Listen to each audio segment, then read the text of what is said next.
Hello everybody, Loto for Life here, bringing us a brand new deck profile, and today we have Mitsurugi Ogdoadic 60 card pile. So I love Ogdoadic. It is one of my favorite decks that Konami has released in recent years, mainly because it is such a powerhouse for the reptile, I almost said archetype, but the reptile typing. Reptile is a very undersupported type. And Ogdoadic is very splashable and playable in literally every version of reptiles except for maybe worm. And that's just simply just due to how different the archetypes play. But Ogdoadic does work really well with Mitsurugi. So, Mitsurugi, of course, has been getting heavily played in Ryzeal, and so the reptile pile has kind of gotten abandoned by the wayside. But I love it very much. Now, I'm going to have to do this deck profile a bit differently than how I usually do, and I'm going to be breaking it down engine by engine, and also with non-engine. This is a 60 card deck, and there's a lot going into it, and going into the explanations. So, without further ado, let's go ahead and get into it. Also, be on the lookout in the next couple of days for a combo guide video, just like I did with my Speedroid deck. I've noticed people really liked that, so we're going to keep doing that for every deck profile that I do. Maybe not every, but most. Anyways, let's go ahead and get on with it. Starting off with the main engine, and that is Ogdoadic. Ogdoadic is the engine that glues this whole thing together and makes the deck work. So, let's go ahead and get started with, first and foremost, three of the, good lord, these names. Naoya, the Ogdoadic Remnant. This guy on normal or special summon searches out any Ogdoadic spell or trap card, and once per turn, whenever it's in your hand, you can discard it, send any light reptile from your deck to the graveyard. Very good card. It's a pretty solid normal summon if you have to. It's not the best normal summon, but it does help. And it's a big searcher. That's like the big thing with it. Next we have Nunu, the Ogdoadic Remnant. This guy is the opposite to Naoya. Each Ogdoadic has an opposite to it, a light and a dark version. Naoya has Nunu has the effect in hand to where you can discard it to send a dark reptile from your deck to the graveyard. And if you control no monsters, or you only control another Ogdoadic monster, you can special summon it from your graveyard, but banish it when it leaves the field. While you control Nunu, you are locked into reptiles. But the instant he leaves the field, you're not locked anymore. And that's very important, because usually you're using him to get a play going or to go into a rank 4. So you gotta get him off the field ASAP. Next, for the two of, we do play two Kirse. I still don't know how to pronounce his name effectively. The Ogdoadic Light. This guy, while he's in your graveyard, you contribute one monster you control, special summon it, and then your opponent can special summon a monster from their graveyard as well, but negate its effects. When this card is summoned, once per turn, you can special summon any level 4 or lower Ogdoadic from your graveyard, but it gets banished when it leaves the field. So Kirse here is another big playmaker, and it's a very good important card. He's a level 8.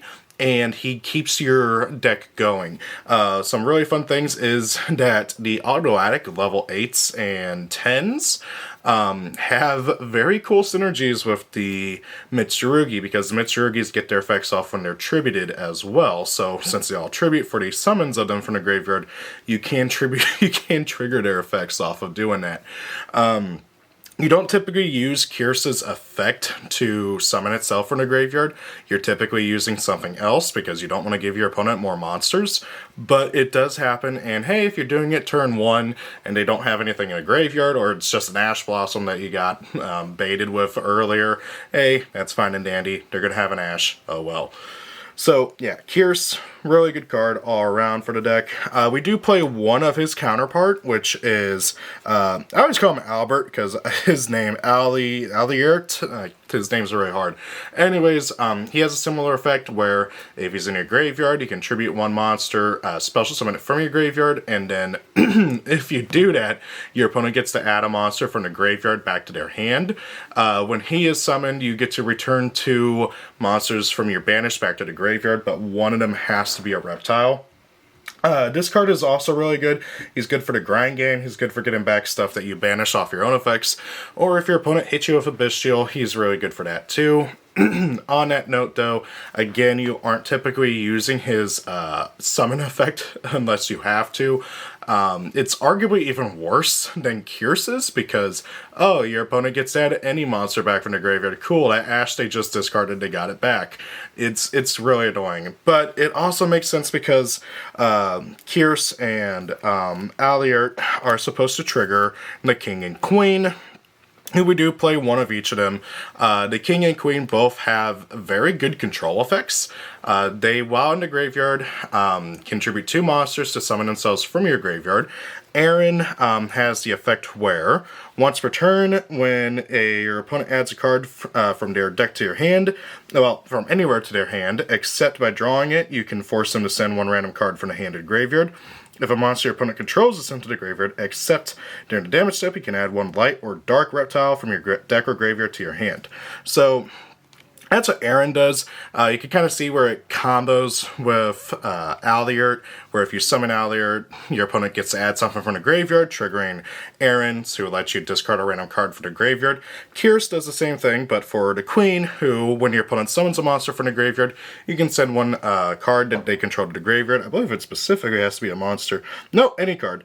And then whenever a monster is sent from their hand or deck to the graveyard, you get to special summon a light or dark reptile from your graveyard. So these 2 combo, they trigger each other, which is really funny, and also the other level 8s trigger them as well. You don't really tend to have them on the field at the end of the turn, because you're usually using them for combos, or for rank 8s, or for tribute fodder. So it's not always a guarantee, but they are also really good to summon off of the oh god, how do you say his name? Futsu no Mitama no Mano Mitsurugi. This one. They're really good to summon off of this guy during your opponent's turn when they are trying to combo. Speaking of really good cards to summon off of well, his effect is Ogdoadic, the Ogdoadic deity. This guy is really good. Once while he's on the field, you can force every monster that's not summoned from the graveyard to go to the graveyard. That is not destroy, it is ascend. So there's that. And then that is a quick effect. And it's only once while he's on the field, but oh well, you can get him back in the graveyard and bring him back. It's very easy. On top of that, you can summon them from your graveyard by tributing 3 monsters. You don't do that. You always choose them out. I don't currently play his dark counterpart because his dark counterpart typically will lock you into reptiles. And while that's not always a terrible thing, it does hurt you from getting into some of your important well, not so much combo pieces, but cards that help you insulate yourself, if you know what I mean. Mainly your end board and stuff. So right now I'm not playing his dark counterpart. I do like playing it, so he might get put back into here. Gotta keep testing that out. Anyways, next we're playing 1 Zoha. Zoha is very interesting. If he's in your graveyard, you can discard a card and add him to hand. His light counterpart does the same thing with Flogos also does the same thing where you can send a card from your hand to graveyard to add them back to hand. If Zoha is summoned from the graveyard or sent to the graveyard from the field, you can add an Ogdoadic monster from your deck to your hand. Your opponent draws a card, and then you both discard a card from your hand. Again, that's purely to trigger the King and Queen's effects. Flogos does something similar where if he is summoned from the graveyard or is sent from field to graveyard, you can target 1 monster your opponent controls, send it to the graveyard, and then they special summon a monster with attack equal to or, let's see here, it has to be equal to or higher of the monster, which again is supposed to trigger the Queen. I don't like Flogos. So he's purely in here for being another name and for his graveyard effect to fix your hand, basically. On that note, if you do want to play the dark counterpart to Ogdoadic, cut this guy. Okay, he's not good. Just cut this guy for the dark Ogdoadic. Anyways, moving on to the spells, we are playing currently 3 Ogdoadic Water Lily. This card is insanely broken. it's a hard once per turn on its effect.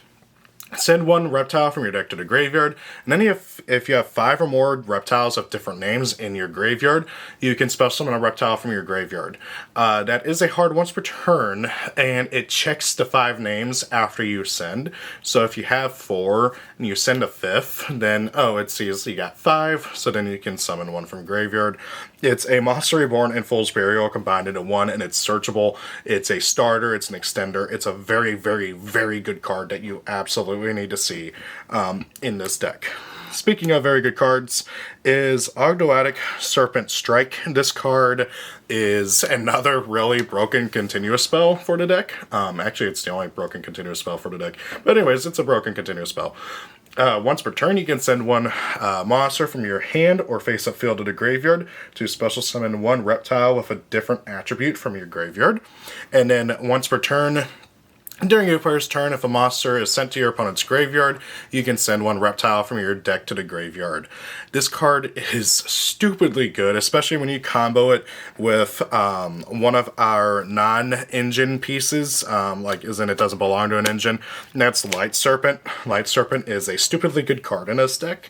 If this thing is sent to the graveyard from the hand, you can special summon it from the graveyard. It doesn't care how it's sent. If it's discarded, if it's sent to graveyard with an effect, doesn't care. You send this guy with Ogdoadic Serpent Strike, you get to trigger the effect of Light Serpent to bring it back, so that's 2 for 1, and you don't really lose anything because you sent this guy for Ogdoadic Serpent Strike.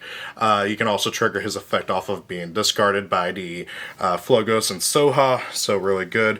While I'm at it, I do play one of the Therian Empress Alyssa, because she is a searchable level 8 that is an extender for making end board pieces. Now, I will say right now, I currently do not play any Ogdoadic Daybreak, I believe is what it's called. It's a quick play spell that says tribute 1 reptile or 1 Ogdoadic, and then special summon any number of tokens up to the number of its level. 1 token for every 2 levels of it. So if you tribute 1 to level 8, you get 4 tokens.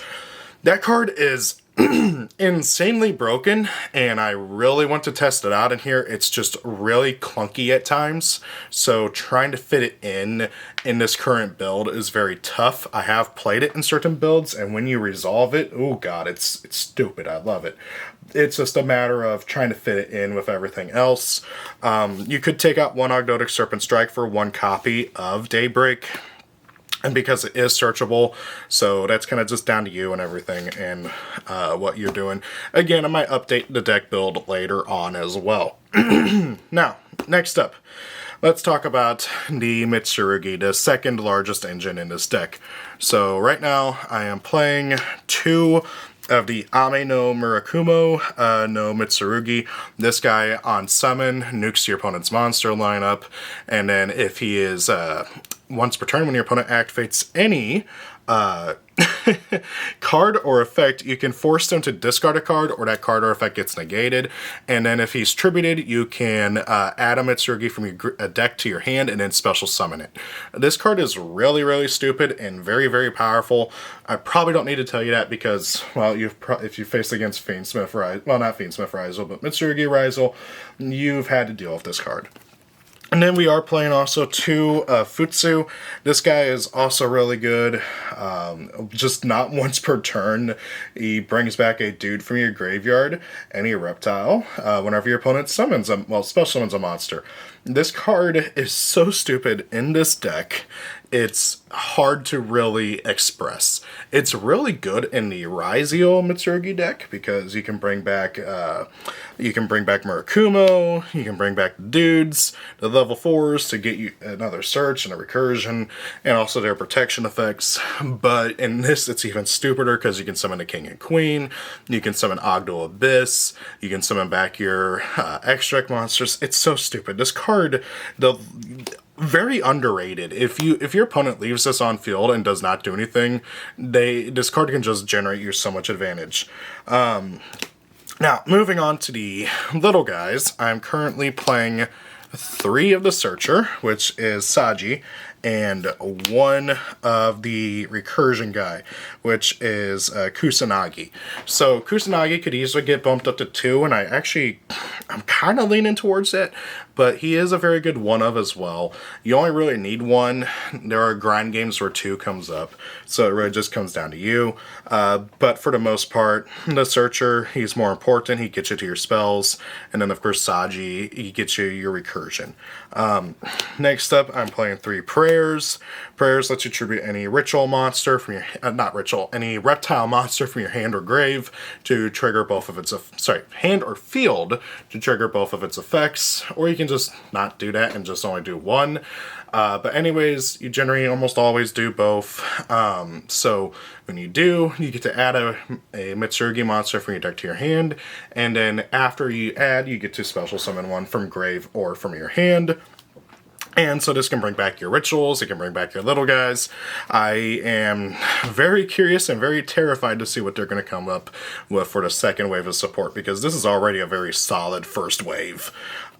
Next, I only have 2 ritual. Ideally you want to play 3, so ideally you want to play 3. Okay, I'm going to be 100% honest with you. The only thing is I just don't have the money for a 3rd, and I've been very lucky to pull these out of random packs, and so that's the only reason why I was even able to build this deck. So anyway, ritual, you know what it is. It's branded fusion, but for rituals for the Mitsurugi deck.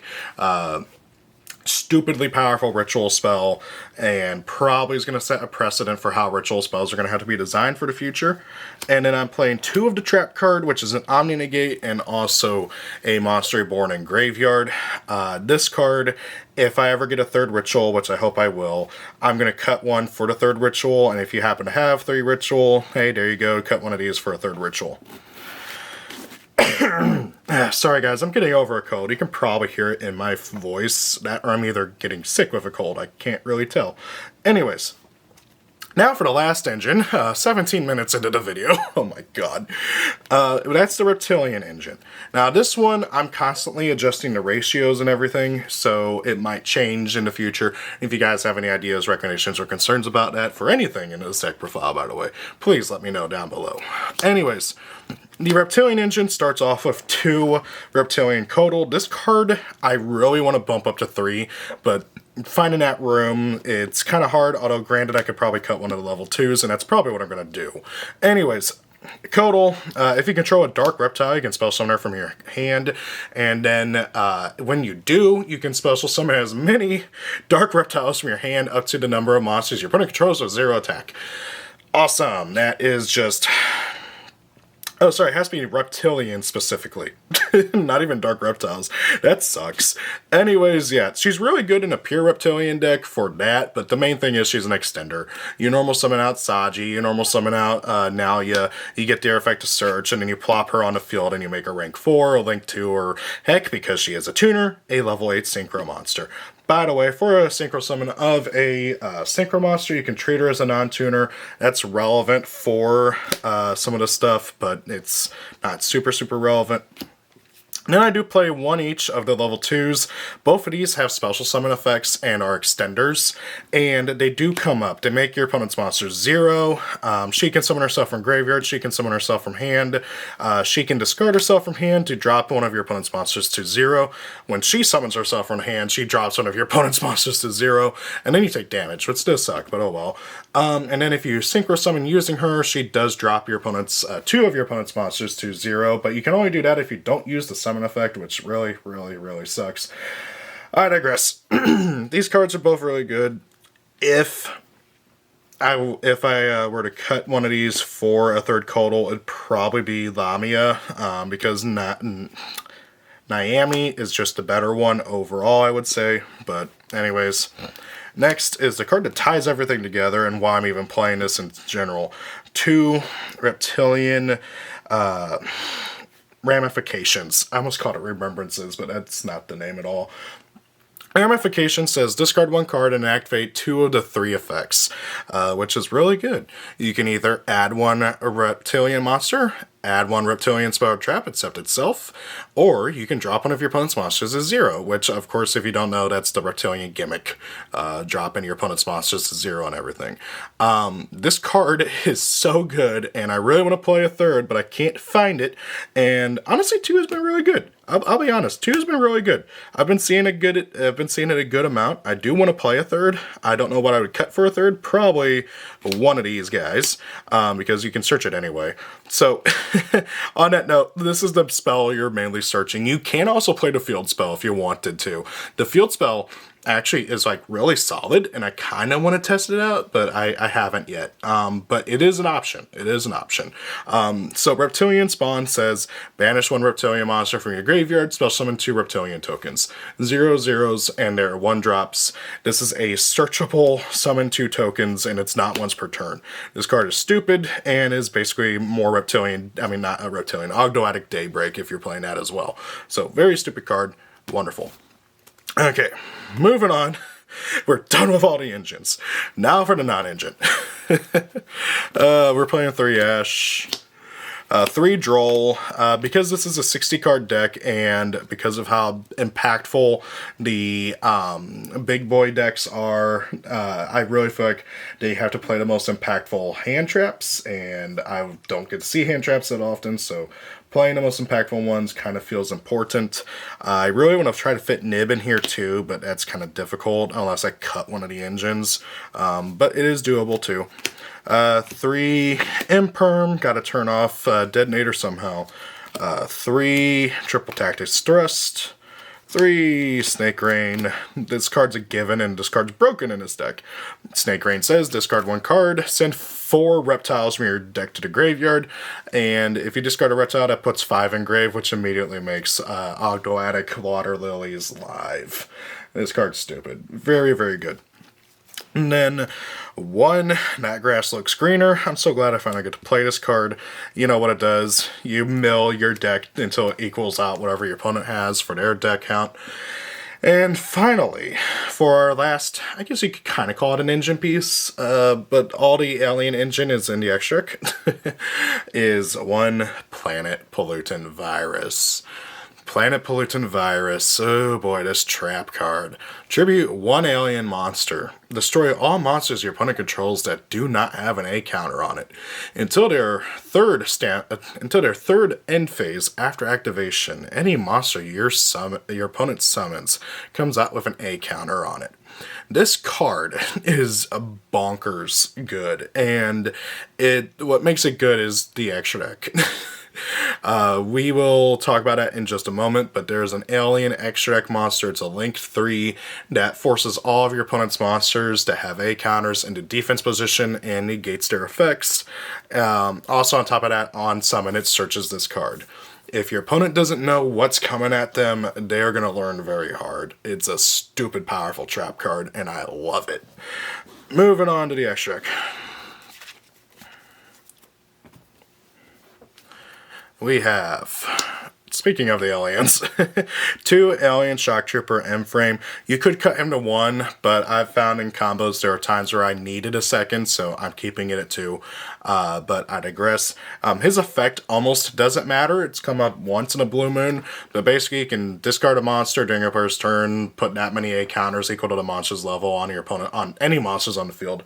It does come up every once in a while, but it's not super relevant. If you really need to get something in your graveyard, that does count for it. So, anyway, to round out the aliens, though, we are playing 1 Cosmic Slicer Zeril. This is the guy I was telling you about.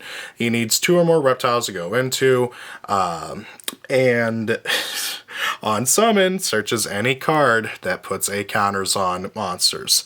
And then you can remove 2 A counters from anywhere on the field to get an extra normal summon for a reptile. That's cool. It almost never comes up, but hey, whatever. And then finally, of course, any monster that has an A counter is shoved into defense and cannot activate its effects. Stupid good reptile. Stupid good reptile. Then we got 1 IP Masquerena, 1 SP Little Knight, 1 Reptilian Echidna, She comes up every now and then when you're going second. On summon, she can make a monster your opponent controls have 0 defense, 0 attack, and then once per turn you can search out as many, let's see here, add any number of reptiles from your deck to your hands up to the number of monsters your opponent controls with 0 attack. And they do have to have different names. But you are locked into reptiles for the rest of the turn, so it doesn't come up super often, but it does come up. 1 Reptilian Melusine. This card is a really broken and underrated, I almost called it an Xyz, Synchro monster. If this card was synchro summoned using only reptiles, it cannot be destroyed by battle or card effects. And then during your first turn, when your opponent activates a monster, as a not once per turn, it's just only once per chain. When your opponent activates a monster effect, it's set during the damage step. You can target one face-up monster your opponent controls, change its attack to 0, which is permanent. This card is really, really stupid and very cool. I love it. On top of that, if they do somehow kill it, you get to search out a reptile. So yeah. Moving on for the XCs, we have 2 King of the Feral Imps. There are combos you do where you do go through both, so you absolutely do need both in this. Once per turn, well, not even once per turn, well, yeah, once per turn, just not a hard once per turn. You can detach one material, search out a reptile monster from your deck to your hand. This card is so stupid. I'm so glad they didn't, level lock it like freaking Gear Gigant, but I digress. 1 Abyss Dweller to lock out our opponent's graveyard stuff. 1 Baguska. This is actually a free slot. This could be pretty much anything you want.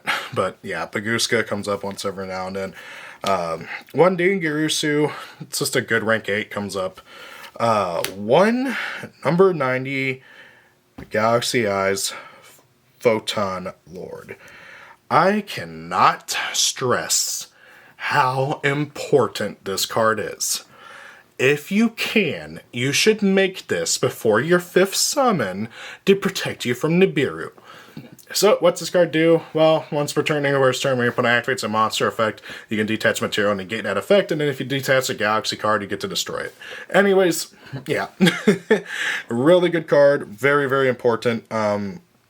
It does not negate the activation, it just negates the effect. So that's very important because that doesn't mean it can just try to nib you again. It negates the effect, not the activation. Very important there. But yeah, monster negate kind of goes hand in hand. 1 Hope Harbinger as well for a spell negate. This deck can put out a lot of negates very easily. So yeah, you typically do end on both of these, or at least on one, mainly him. And then finally, 1 Coach King Giant Trainer. This is another flex spot. I really like it because it refills my hand, and this deck can exhaust its hand very easily. It's very much a flex spot, though. It's not necessary. You could fill this in for anything else as well. Anyways, so that's the deck. This is my baby. I love it. I love this deck so much, and I've been having so much fun playing it. It struggles against the Bestials and stuff, but man, when this deck pops off and the fact that people don't know how to play against it, it feels so good. It does struggle going second though, so that's another big thing, is trying to figure out what to put in for going second cards. I've thought about putting in Lightning Storms or something as well. More power go second cards, kind of, cutting out some of the hand traps and putting in more stuff that Thrust can get to, but that's options all and everything that I'm testing down the road. Anyways, guys, thank y'all for watching. Rate, comment, subscribe, and look out for that combo video coming out later. See y'all later. Peace out, and goodbye. Thank you for watching the video. I hope you enjoyed it. If you did, please do consider rating, commenting, and subscribing. Sharing the video helps as well. If you especially really like it, please do consider being a channel member. Every little bit helps out. And hey, also why not check me out on my other social media pages. Thank you, and have a great day.